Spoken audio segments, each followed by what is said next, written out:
Assalamualaikum warahmatullahi wabarakatuh. Baiklah, saya Gusti Rahayu. Pada kesempatan kali ini saya akan menjelaskan mengenai konsep dasar penilaian esai.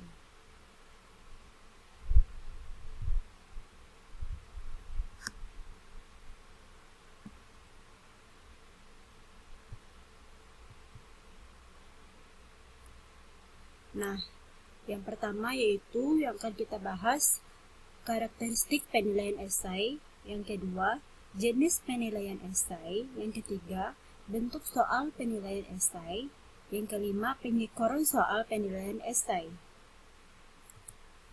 Nah, pada karakteristik penilaian esai ada sub bagiannya. Yang pertama pengertian penilaian esai, yang kedua karakteristik penilaian esai.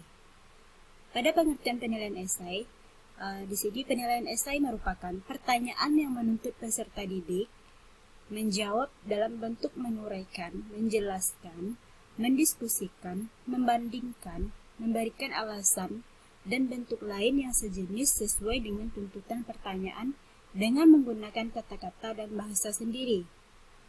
Jadi penilaian esai ini pertanyaan yang menuntut peserta didik menjawab dalam bentuk menguraikan maupun menjelaskan. Nah, selanjutnya karakteristik penilaian esai. Pada karakteristik penilaian esai ada 4. Yang pertama, setiap peserta didik, peserta ujian, menyusun jawabannya sendiri dengan meminimalkan hambatan yang akan timbul.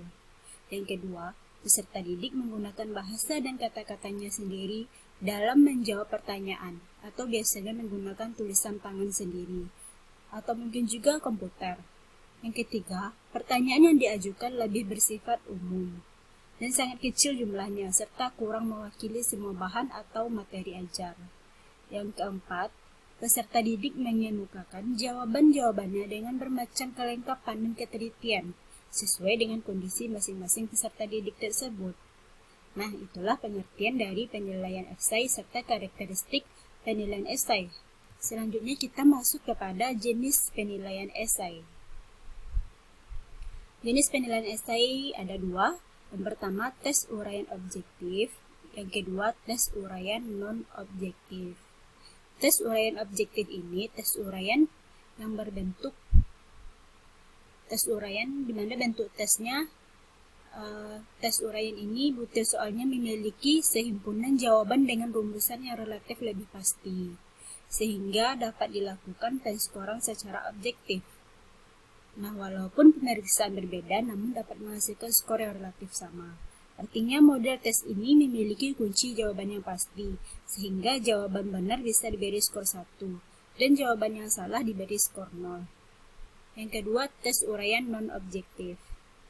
Tes uraian non-objektif adalah bentuk tes yang butir soalnya memiliki sehimpunan jawaban yang bebas, menuntut siswa untuk mengingat dan mengorganisasikan gagasan-gagasan yang telah dipelajari dengan cara mengemukakan atau mengekspresikan gagasan tersebut dalam bentuk uraian tertulis, sehingga dalam penskorannya mengandung unsur subjektivitas.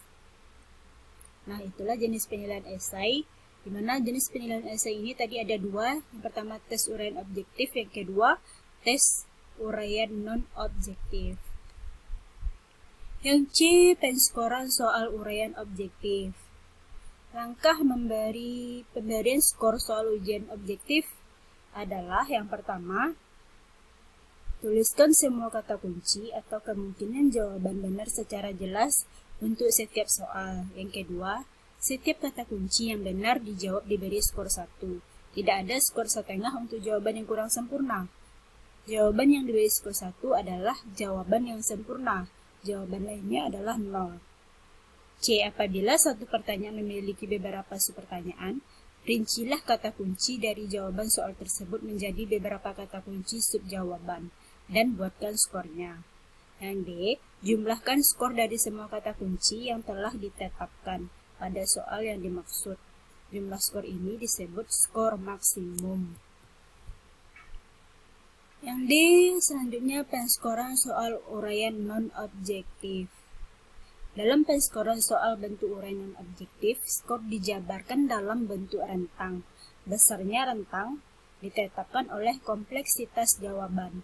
Oleh karena itu, mungkin berentang dari 0 sampai 4 atau 0 sampai 8, 0 sampai 10, dan lain-lain. Skor minimum harus 0, karena jika tidak 0, yang tidak menjawab pun akan mendapat skor minimum tersebut. Sedangkan skor maksimum ditentukan oleh penyusun soal dan keadaan jawaban yang dituntut oleh soal itu. Penyusun soal di sini bisa jadi itu guru ya. Nah, selanjutnya langkah penskorannya di sini yang pertama tuliskan garis-garis besar jawaban sebagai kriteria jawaban untuk dijadikan pegangan dalam pemberian skor. Yang kedua, tetapkan rentang skor untuk setiap kriteria jawaban. Yang ketiga, pemberian skor pada setiap jawaban tergantung pada kualitas jawaban yang diberikan oleh siswa. Yang keempat, jumlahkan skor-skor yang diperoleh dari setiap kriteria jawaban sebagai skor siswa. Jumlah skor-skor tertinggi dari setiap kriteria jawaban tersebut, skor maksimum dari suatu soal. Jadi, jumlah skor-skor tertinggi dari setiap kriteria jawaban tersebut disebut skor maksimum dari suatu soalnya. Yang kelima, periksalah satu persatu soal untuk semua siswa sebelum pindah ke soal lain, untuk menghindari pemberian skor berbeda terhadap jawaban yang sama. Yang keenam, bila setiap butir soal telah selesai diskor, hitunglah jumlah skor perolehan siswa untuk setiap soal. Kemudian hitung nilai tiap perolehan siswa dengan rumus nilai perolehan sama dengan skor yang dicapai dibagi skor maksimal dikali 100. Jadi rumusnya itu adalah nilai perolehannya sama dengan dalam kurung skor yang dicapai dibagi skor maksimal, tutup kurung, dikali 100. Nah, di sini saya ada contoh soal. Setelah memeriksa hasil ulangan siswa, ditemukan si Andi memperoleh skor nilai pada soal nomor 1 adalah 2. Karena hanya bisa menjawab benar pengertian cuaca, sementara pengertian iklim dia salah. Sementara pada soal nomor 2 memperoleh skor nilai sebesar 5 karena dapat menuliskan 4 alasan mengapa Asia Tenggara melakukan kerjasama dengan benar. Jadi jumlah skor yang diperoleh si Andi adalah 2 tambah 5 sama dengan 7. Kemudian nilai tersebut kita konversi menggunakan rumus yang tadi, di mana nilai perolehan sama dengan skor yang dicapai dibagi skor maksimal dikali 100. Jadi nilai si Andi ini adalah 7 bagi 8 dikali 100 sama dengan 87,5. Nah, keterangannya nomor 7 sama dengan jumlah nilai yang diperoleh si Andi. 8 sama dengan jumlah skor nilai maksimal dari nomor 1 dan nomor 2. Jadi nilai yang diperoleh si Andi adalah 87,5. Pemberian skor dapat dipilih dari beberapa skala pengukuran. Misalnya, skala 1 sampai 4, 1 sampai 10, dan 1 sampai 100. Sebaiknya jangan memberikan skor 0, tapi mulai dari skor angka 1. Setelah menetapkan skor, langkah selanjutnya adalah menetapkan pembobotan sesuai dengan tingkat kesukaran soal. Sebaiknya kita gunakan skala 1 sampai 10. Misalnya, soal yang mudah diberi bobot 2, soal sedang bobotnya 3, dan soal yang sulit bobotnya 5. Pemberian bobot dalam pengolahan lembar jawaban soal esai sangat penting karena skor yang diberikan benar-benar atas dasar kemampuan siswa.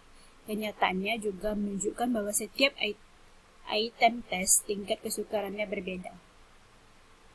Menurut G. Wandono menjelaskan bahwasanya penskoran tes subjektif dalam bentuk esai tidak dilakukan dengan menggunakan kunci jawaban seperti pada penskoran tes objektif, melainkan dengan menggunakan rambu-rambu penskoran atau scoring guide yang memuat pedoman jawaban.